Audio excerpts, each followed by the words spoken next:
नमस्कार दोस्तों, आप पढ़ रहे हैं कक्षा 12वीं NCERT गणित, जिसमें आज हम पढ़ेंगे प्रश्नावली 6.1।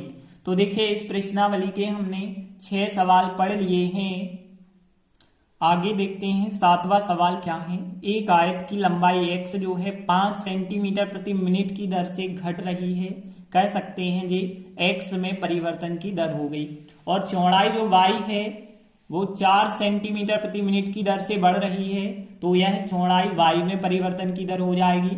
फिर देखिए, जब x का मान 8 सेंटीमीटर y का मान 6 सेंटीमीटर होता है, तो हमें परिमाप और क्षेत्रफल में परिवर्तन की दर ज्ञात करनी है। तो देखिए, सबसे पहली चीज हमें दिया क्या गया है, आयत की लंबाई x है और चौड़ाई y है। तो देखिए, हमें दिया है आयत की लंबाई x है और चौड़ाई क्या है, y है। तब प्रश्नानुसार देखिए कौन कौन से मान हमें दिए गए हैं। तो देखिए, सबसे पहले हमें क्या दिया गया था, लंबाई में परिवर्तन की दर, मतलब x में परिवर्तन की दर dx/dt का मान कितना दिया गया है, 5 सेंटीमीटर प्रति मिनट की दर से घट रही है। घट रही है का मतलब माइनस चिन्ह लेना पड़ेगा। तथा यदि हम बात करें चौड़ाई जो है बढ़ रही है, तो dy/dt का मान मतलब y में परिवर्तन की दर जो है 4 सेंटीमीटर प्रति मिनट है, और यह बढ़ रही है, मतलब आपको धनात्मक चिन्ह लेना पड़ेगा। तो यहाँ प्लस का 4, लेकिन यहाँ घट रही है तो माइनस का 4 लेंगे। अब देखिए, हमें एक तो परिमाप में परिवर्तन की दर निकालना है, दूसरा क्षेत्रफल में परिवर्तन की दर निकालना है। तो देखिए, ए नंबर वाला हम सवाल यदि करें तो देखिए, चूंकि हमें पता है कि जो आयत का परिमाप होता है उसका फार्मूला आपको लगाना होगा। तो देखिए, आयत का परिमाप आपको पता होगा 2 गुणित लंबाई धन चौड़ाई होता है। यदि परिमाप को हम p से दर्शाएं तो p बराबर 2 गुणित लंबाई धन चौड़ाई, लंबाई है x, चौड़ाई है y, तो यहाँ पे परिमाप का फार्मूला हो गया 2 गुणित लंबाई धन चौड़ाई। तो देखिए, अब हमें क्या निकालना है, इस परिवर्तन की दर ज्ञात करनी है। मतलब हम कह सकते हैं इस p की परिवर्तन की दर ज्ञात करेंगे तो dp/dt का मान हमें ज्ञात करना होगा। तो देखिए कैसे ज्ञात करेंगे, d/dt हमने लिखा, p का मान कितना रखेंगे हम, 2x + y रखेंगे। अब देखिए, यदि हम इसका अवकलन करेंगे तो 2 तो यहाँ अचर पद है, गुणा में है, वही रहेगा। लेकिन यदि हम x का अवकलन करेंगे t के सापेक्ष तो dx/dt हो जाएगा, और प्लस y का t के सापेक्ष करेंगे तो dy/dt हो जाएगा। फिर और देखिए, यहाँ पे 2 लिखा हमने, dx/dt का मान -5 है तो -5 रखेंगे, फिर प्लस dy/dt का मान 4 है तो 4 रख देंगे। तो देखिए, यहाँ पे माइनस के 5 प्लस के 4, मतलब माइनस का 1 बचा, -1 का गुणा 2 से करेंगे तो यहाँ पे माइनस का 2 आ जाएगा। और देखिए, यहाँ पे dp/dt का जो मान आया है वो कितना आया है, -2 आया है। और इकाई और यदि हम लिखेंगे तो देखिए, p होता है परिमाप, परिमाप की इकाई केवल सेंटीमीटर में होगी, और प्रति t होता है टाइम, लेकिन टाइम यहाँ मिनट में दिया गया है तो सेंटीमीटर प्रति मिनट। तो एक तो आंसर हमारा यह हो गया। मतलब हम कह सकते हैं कि जो परिमाप है वो 2 सेंटीमीटर प्रति मिनट की दर से घट रहा है, ऐसा भी हम कह सकते हैं। अब देखिए, हमें क्षेत्रफल के परिवर्तन की दर ज्ञात करनी है, मतलब बी नंबर का क्वेश्चन करना है। तो हमने लिखा, चूंकि हमें पता है आयत का जो क्षेत्रफल होता है, आयत के क्षेत्रफल का हमें फार्मूला लगाना होगा, और क्षेत्रफल को यदि हम कैपिटल A के द्वारा दर्शाएंगे तो देखिए, क्षेत्रफल बराबर क्या होता है, लंबाई गुणित चौड़ाई। लंबाई x है, चौड़ाई y है, तो x × y हो जाएगा। अब हमें क्या ज्ञात करना है, इस क्षेत्रफल में परिवर्तन की दर ज्ञात करनी है।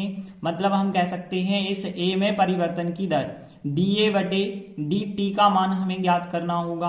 तो देखिए, हमने लिखा d/dt लिखा, और फिर a का मान रख देंगे तो a का मान x × y है। अब देखिए, पहला फलन दूसरा फलन वाला फार्मूला बन गया। तो देखिए, हमने लिखा, फिर पहला फलन दूसरे का अवकलन करेंगे, मतलब y का अवकलन करेंगे तो dy/dt होगा, क्योंकि यहाँ t के सापेक्ष हो रहा है, प्लस देखिए, पहला फलन दूसरे का अवकलन। अब हम दूसरा फलन लिखेंगे y, पहले का अवकलन करेंगे मतलब x का अवकलन करेंगे t के सापेक्ष तो dx/dt आ जाएगा। और फिर देखिए, इनके यदि मान रख देते हैं तो x लिखा, dy/dt का मान 4 है तो हमने यहाँ पे 4 लिखा, फिर प्लस लगाया और y लिखा dx बटे dt का मान -5 है, तो यहाँ पे हमने -5 लिखा। तो देखिए हमें क्या प्राप्त हुआ है, dA बटे dt का जो मान आया है वो कितना आ गया है, यहाँ पे देखें यदि तो 4x माइनस का 5y आ चुका है। अब देखिए क्वेश्चन में कहा गया था कि x और y के मान आपको दिए गए थे, तो देखिए x बराबर 8 और y बराबर 6 दिया गया था। यहाँ x y तो आया ही नहीं, तो यहाँ पे हम मान नहीं रख पाए, लेकिन यहाँ क्षेत्रफल में परिवर्तन की दर जब हमने निकाली तो एक्स वाई आ रहे हैं, तो यहाँ पे हमें एक्स वाई के मान रखने होंगे।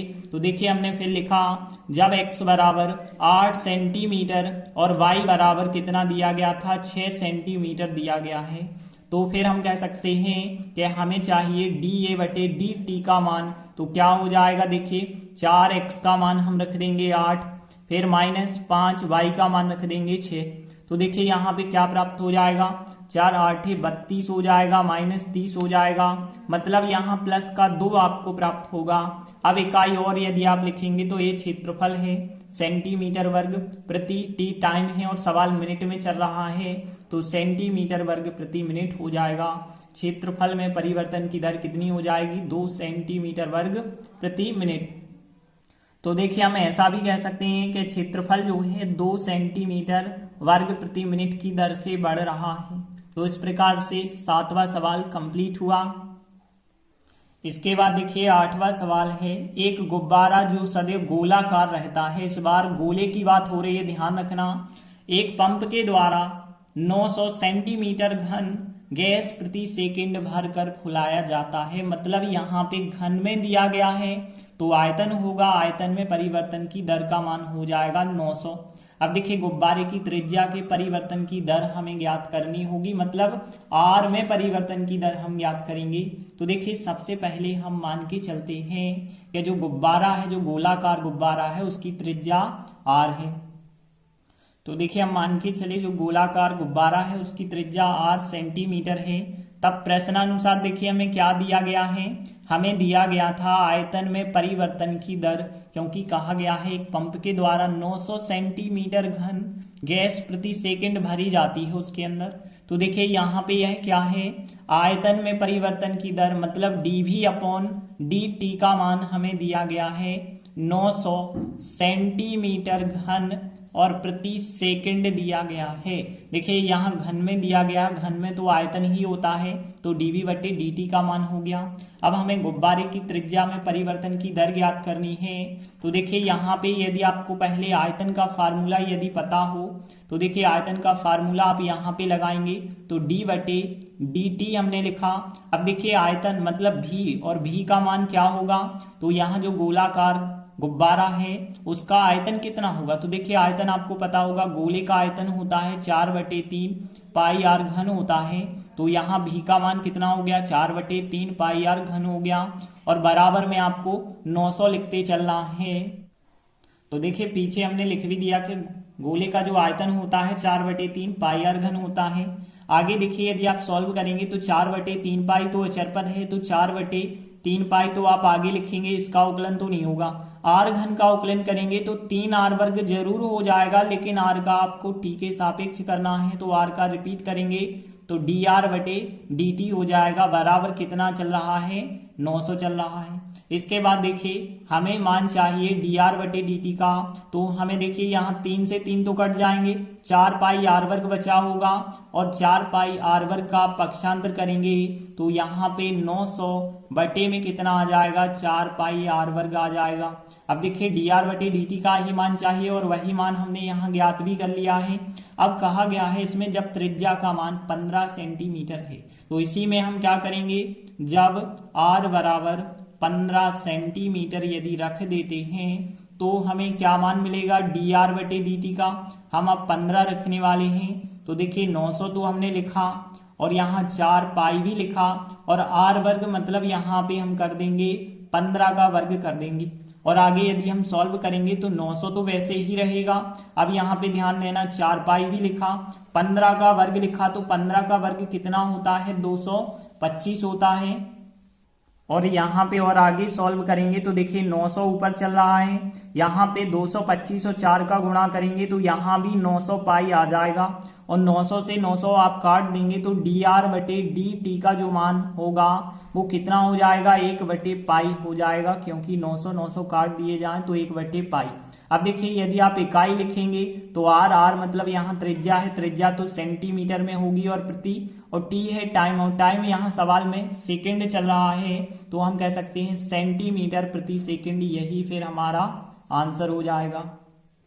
तो इस प्रकार से 8वां सवाल भी कंप्लीट हुआ। इसके बाद अगला 9वां सवाल है, एक गुब्बारा जो सदैव गोलाकार रहता है की त्रिज्या परिवर्तनशील है। परिवर्तनशील मतलब बदलती रहती है, त्रिज्या के सापेक्ष आयतन के परिवर्तन की दर क्या होगी जब त्रिज्या 10 सेंटीमीटर है। तो देखिए सबसे पहले तो जो गुब्बारा है गोलाकार है, मान के चलेंगे उसकी त्रिज्या r सेंटीमीटर है। तो देखिए मान के चले गोलाकार गुब्बारे की त्रिज्या r सेंटीमीटर है। अब देखिए क्वेश्चन में कुछ भी नहीं दिया गया, अब हमें कहा गया है त्रिज्या के सापेक्ष आयतन में परिवर्तन की दर ज्ञात कीजिए। तो पहले आपको आयतन तो पता होना चाहिए। तो देखिए यहाँ पे जब हमें त्रिज्या r है पता, तो फिर गोलाकार गुब्बारे का आयतन जो होगा v बराबर वो कितना हो जाएगा, 4/3 पाई r घन हो जाएगा। अब देखिए हमें क्या निकालना है, v में परिवर्तन की दर, और v में परिवर्तन की दर जो है dv/dt कहलाती है, लेकिन इस बार त्रिज्या के सापेक्ष ज्ञात करना है, मतलब dv/dt नहीं ज्ञात करेंगे, dr ज्ञात करेंगे। तो dv/dr का मान हमें ज्ञात करना होगा। तो देखिए d/dr हमने लिखा, v का मान कितना रख देंगे, 4/3 पाई r घन रख देंगे। अब यदि हम इसका अवकलन करेंगे तो देखिए यहाँ 4/3 पाई तो यहाँ अचर पद होगा, r घन का अवकलन करेंगे और वो भी r के ही सापेक्ष करना है तो 3r वर्ग आ जाएगा। लेकिन r का आपको रिपीट करने की आवश्यकता नहीं है, क्योंकि इस बार हमने r का r के ही सापेक्ष किया है। 3 से 3 कट जाएंगे तो यहाँ पे क्या बचा रहेगा, फिर 4 पाई r वर्ग बचा रहेगा। तो देखिए आयतन में जो परिवर्तन की दर है त्रिज्या के सापेक्ष, उसका मान कितना हो गया, 4 पाई r वर्ग हो गया। अब अंत में कहा गया था कि जब त्रिज्या 10 सेंटीमीटर लेते हैं, तो हमने फिर यहाँ पे लिखा कि जब r का मान हम 10 सेंटीमीटर ले रहे हैं तो फिर देखिए dv/dr का मान क्या हो जाएगा। तो यहाँ पे देखिए 4 पाई r वर्ग मतलब r के स्थान पे 10 रखेंगे तो 10 का वर्ग आएगा, और 10 का वर्ग होता है 100, 100 गुणित 4 करेंगे तो 400 पाई हमारा फिर आंसर हो जाएगा। अब देखिए इसकी इकाई कैसे आप लिखेंगे, तो v मतलब होता है आयतन, आयतन की हो जाएगी सेंटीमीटर घन और प्रति, और देखिए r नीचे त्रिज्या है, त्रिज्या मतलब सेंटीमीटर में होगी तो सेंटीमीटर घन प्रति सेंटीमीटर, यही फिर हमारा आंसर हो जाएगा। तो इस प्रकार से 9वां सवाल भी कंप्लीट हुआ। इसके बाद देखते हैं 10वां क्वेश्चन क्या है। देखिए 5 मीटर लंबी सीढ़ी है, दीवार के सहारे झुकी है। देखिए इसे यदि हम चित्र के द्वारा समझें तो देखिए यहाँ पे दीवार होती है सीधी और सीढ़ी जो होती है उस पे तिरछी लगी होती है। तो देखिए जे हो गई, मान के चलिए एक सीढ़ी हो जाएगी जिससे हम कुछ भी नाम दे सकते हैं, ए भी नाम दे दिया तो हो गई सीढ़ी। और कितनी लंबाई है इसकी, 5 मीटर, तो यहाँ पे 5m हो जाएगी इसकी लंबाई। अब देखिए कहा गया है सीढ़ी का जो नीचे का सिरा है, मतलब हम बात कर रहे हैं इस बी सिरे की, तो यह सिरा जो है जमीन के अनुदिश 2 सेंटीमीटर प्रति सेकंड की दर से खींचा जाता है। मतलब यहाँ पे अभी सीढ़ी इस प्रकार से है। अब देखिए यदि खींचा जाएगा तो नीचे की दूरी क्या होती जाएगी, बढ़ती जाएगी, और वो दूरी जो है 2 सेंटीमीटर प्रति सेकंड की दर से बढ़ती जाती है। मतलब हम कह सकते हैं यदि नीचे की हम दूरी को x मान के चलें, यहाँ पे C बिंदु ले लें, तो जो x है, x में परिवर्तन की दर का मान कितना दिया गया है, 2 दिया गया है। अब हमें बताना है कि दीवार पर इसकी ऊंचाई किस दर से घट रही है। देखिए जब सीढ़ी को खींचेंगे तो यहाँ पे ऊंचाई घटती जाएगी, तो ऊंचाई को यदि हम y मान लें तो y में परिवर्तन की दर हमें फिर ज्ञात करनी होगी। तो देखिए हम मान के चले एक सीढ़ी है ए बी, कितनी मीटर है, 5 मीटर है, और BC को हमने x माना है और AC को हमने y माना है। तब प्रश्नानुसार देखिए हमें क्या दिया गया है, हमने लिखा प्रश्नानुसार।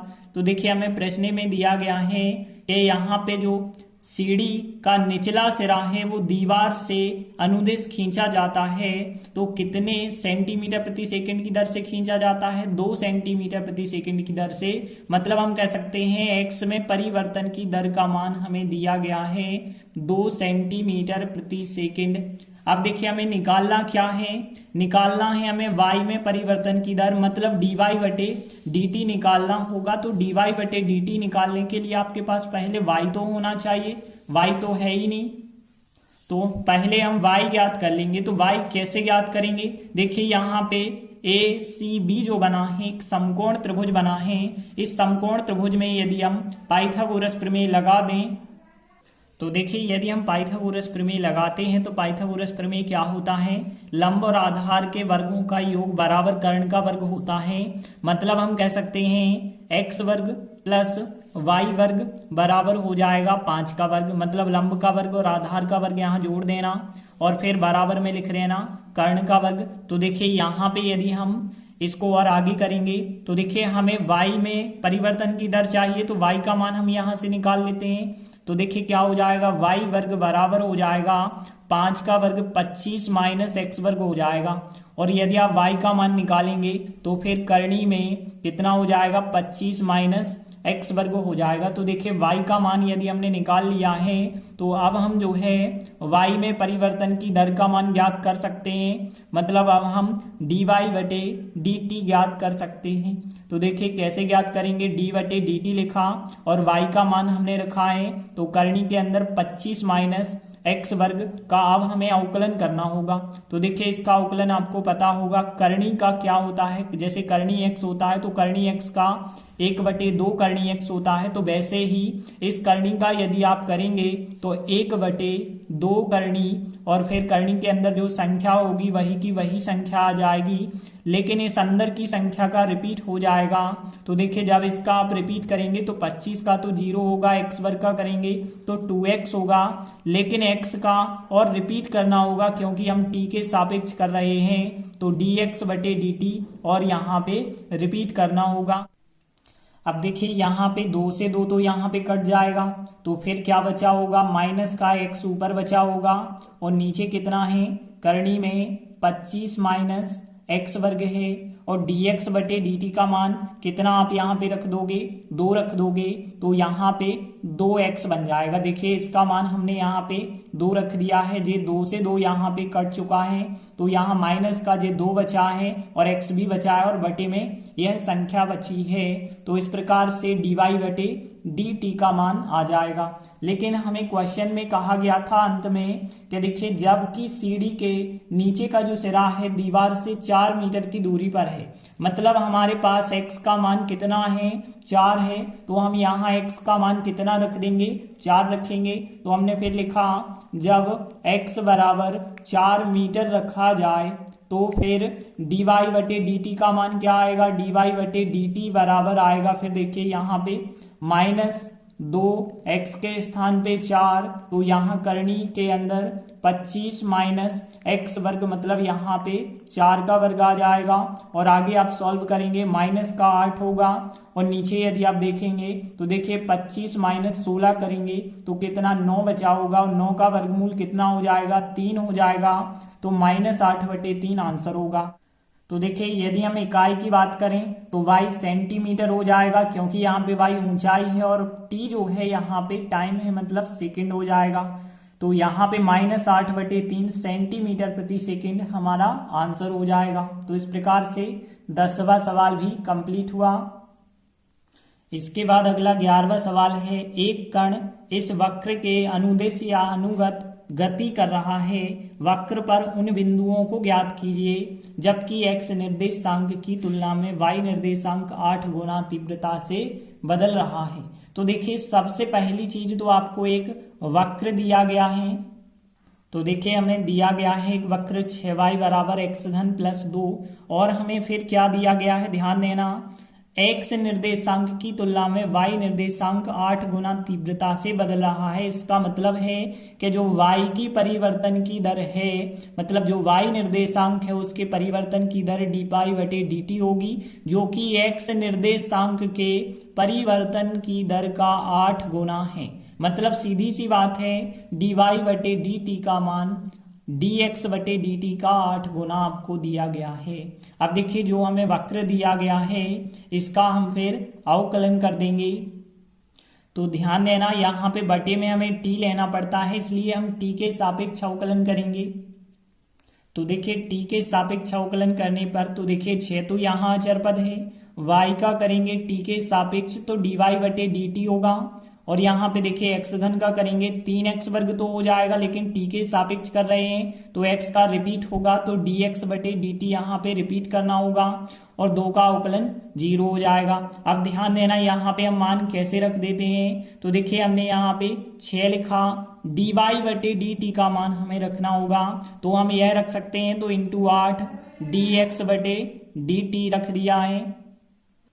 और देखिए यहाँ जो बराबर में संख्याएं थी वह तो हमें वैसे ही लिखते चलना है।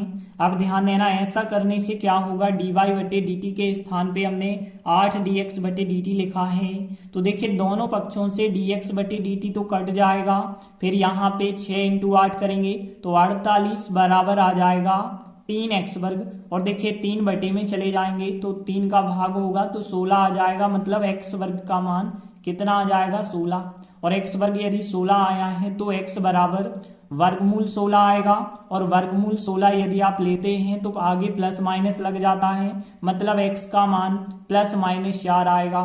तो देखिए x का मान प्लस का 4 भी आप लेंगे और x का मान माइनस का 4 भी लेंगे, तो देखिए 2 कंडीशन हो गई। तो देखिए हमने जब x बराबर प्लस का 4 लिया और हम y का मान निकालेंगे, क्यों निकालेंगे, क्योंकि हमें ज्ञात करना है बिंदु, और बिंदु में x और y दोनों निर्देशांक होते हैं, तो x बराबर 4 लेने पर हम यहाँ से y का मान ज्ञात करेंगे। तो देखिए यहाँ पे कितना हो जाएगा फिर 6y बराबर, यदि 4 लिया है तो 4 का घन होगा प्लस 2, और आगे यदि आप सॉल्व करेंगे तो देखिए यहाँ पे कितना हो जाएगा, 4 का घन हो जाएगा 64 और 2 कितना हो जाएगा 66, तो 6y बराबर 66 आ जाएगा, और आगे यदि आप सॉल्व करेंगे तो फिर y बराबर कितना आ जाएगा 11 आ जाएगा। तो देखिए जब x का मान 4 लिया है तो y का मान 11 आ चुका है। अब देखिए हम दूसरी बार क्या करेंगे, जब x बराबर -4 लेते हैं तो फिर क्या आता है, तो देखिए 6y बराबर -4 का घन आपको करना होगा प्लस 2, तो देखिए x के स्थान पे -4 रखा प्लस 2, तो देखिए यहाँ पे 6y बराबर -4 का घन करेंगे, माइनस का 64 प्लस का 2 मतलब माइनस के 62 आ जाएंगे। देखिए 6y बराबर 62 आए हैं तो y बराबर माइनस के 62 बटे 6 आएगा, और यदि आप 2 से काट देंगे तो माइनस के 31 बटे 3 आ जाएगा।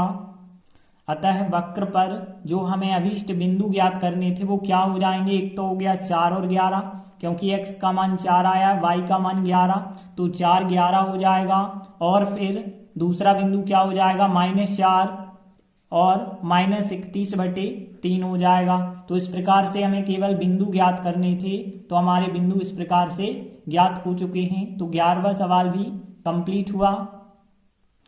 इसके बाद देखिए 12वां सवाल है, हवा के बुलबुले की त्रिज्या 1/2 सेंटीमीटर प्रति सेकंड की दर से बढ़ रही है। त्रिज्या में परिवर्तन की दर का मान हमें पता है, बुलबुले का आयतन किस दर से बढ़ रहा है, आयतन में परिवर्तन की दर ज्ञात करनी है जब त्रिज्या 1 सेंटीमीटर हो। तो सबसे पहले हमें क्या करना होगा, जो हवा का बुलबुला होता है उसकी त्रिज्या मान के चलेंगे, r है। तो देखिए हमने माना हवा के बुलबुले की त्रिज्या r सेंटीमीटर है। तब देखिए प्रश्नानुसार आपको क्या दिया गया है, तो हमने लिखा तब प्रश्नानुसार देखिए हमें त्रिज्या में परिवर्तन की दर मतलब dr बटे dt का मान हमें दिया गया है 1/2 सेंटीमीटर प्रति सेकंड। अब देखिए हमें निकालना क्या है, बुलबुले का आयतन किस दर से बढ़ रहा है। तो देखिए यहाँ पे बुलबुले का आयतन मतलब गोले का आयतन, तो गोले का आयतन कितना होता है, v बराबर यदि हम आयतन के द्वारा बताएं तो देखिए क्या होता है, आयतन 4/3 पाई r घन होता है। अब देखिए हमें क्या ज्ञात करना है, आयतन में परिवर्तन की दर मतलब dv बटे dt ज्ञात करना है, मतलब आयतन में परिवर्तन की दर। तो d बटे dt लिखा, और देखिए v का मान रखेंगे 4/3 पाई r घन रखा। आगे देखिए सॉल्व करेंगे तो 4/3 पाई तो यहाँ चर पद है, आर घन का उकलन करेंगे तो 3r वर्ग आएगा, लेकिन r का t के सापेक्ष किया है तो r का रिपीट करेंगे तो dr बटे dt हमने फिर रिपीट कर दिया। अब देखिए यहाँ 3 से 3 तो कट जाएगा, फिर कितना बचा होगा 4 पाई r वर्ग बचा होगा, और dr बटे dt का मान कितना था 1/2, तो 1/2 यदि आप रख देते हैं तो भी यहाँ पे कट जाएगा, फिर कितना आ जाएगा यहाँ 2 पाई r वर्ग आ जाएगा।